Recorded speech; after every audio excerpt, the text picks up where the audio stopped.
For Syria's post-war reconstruction, Bashar has no better choice than to look for China. The Syrian president and his wife came to China to attend the opening ceremony of the Asian Games, which attracted a lot of attention.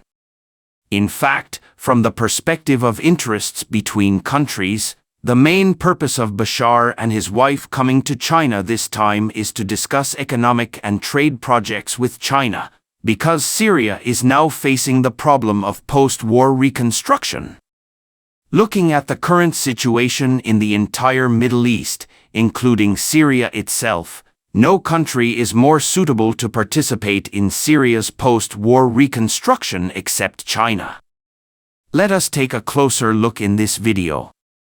Let's first understand the domestic situation that Bashar is facing now. After several years of war, the army led by Bashar has controlled at least 80% of the territory in Syria. But the problem is that there are still armed organizations in Syria until now. Although these armed organizations only control about 20% of the land, they firmly occupy at least 90% of Syria's oil resources. And the US military bases are firmly around these oil resources. You know, Syria itself does not have any outstanding industries, and oil resources are a very important source of profit. This makes Bashar face a very embarrassing situation of large land and poor resources. Whether it is for a person or a country, when there is no money, life is the most difficult. This has led to Syria's own economic inability to prepare for large-scale post-war reconstruction in the country. The second is Syria's current external support. Syria's strategic location is very critical to Russia. At present, the port of Tartus in Syria is also Russia's only important port in the Middle East and even the world. At present, Russia has fully taken over the profit operation of this port for 49 years. Syria is also Russia's most steadfast ally in the Middle East. In theory, Russia should support Syria's post-war reconstruction, but the problem is that Russia's economic and military power are already struggling.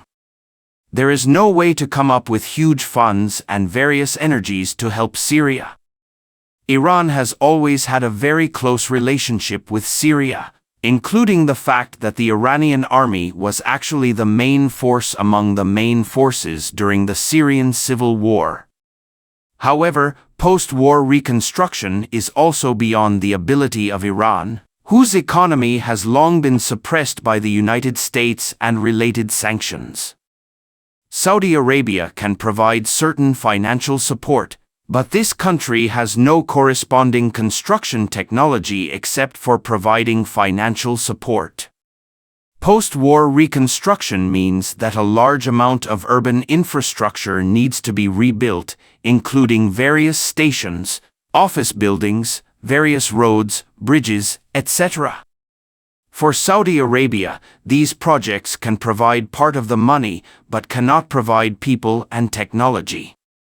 So, overall, the Syrian president is facing a situation of internal and external troubles, and a choice of how to rebuild his home under such difficult conditions.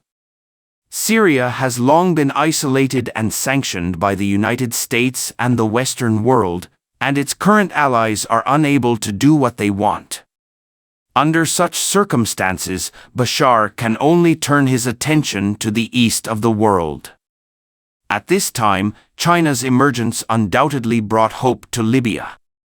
Compared with other European and American countries, China's harmonious exchanges with various factions in Libya and its huge promotion of Libya's economy are undoubtedly an absolute advantage in supporting Libya's unification and reconstruction.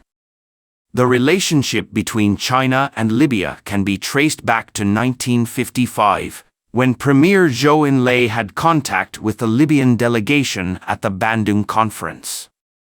In 1978, China and Libya formally established diplomatic relations, and the relationship between the two countries has made great progress. Even during the Gaddafi period, China still established a good political mutual trust and pragmatic cooperation relationship with it. During the Libyan civil war, unlike other European and American countries that supported the side, China has always insisted on maintaining a neutral position on the Libyan issue, not favoring any party, and maintaining communication and contact with all parties in Libya. At the same time, in the international community, China has also been working hard to promote the peaceful reunification of Libya.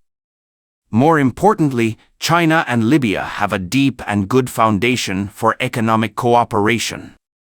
Before the Libyan civil war, Chinese state-owned energy giants including PetroChina and Sinopec were carrying out projects in Libya.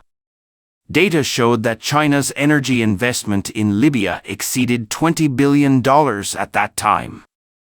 Last year, Libya's oil exports reached $36 billion, of which China accounted for $2.2 billion. In addition, China's investment also involves Libya's construction, railways, telecommunications, and other fields. Obviously, as long as the two countries can negotiate properly, China is the best choice for Syria to rebuild the country after the war. This is also a very important reason why the current Syrian president came to China to discuss this matter from afar, and even took great security risks. For Bashar, it is better to say that he came to find a way out with the future and destiny of the entire country, rather than to attend the opening ceremony. It has to be said that this situation of frequent suppression and exclusion due to internal and external troubles is very similar to China's previous history.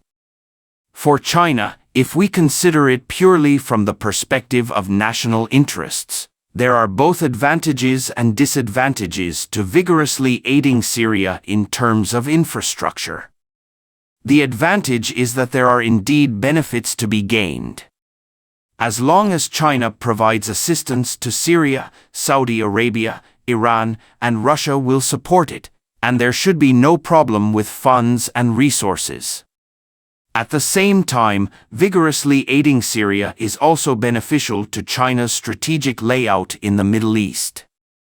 Because compared with the United States Middle East layout, China's cooperation is a typical mutual benefit and win-win situation, and it does not force the other party by force. However, from the perspective of interests, China's aid to Syria also has disadvantages.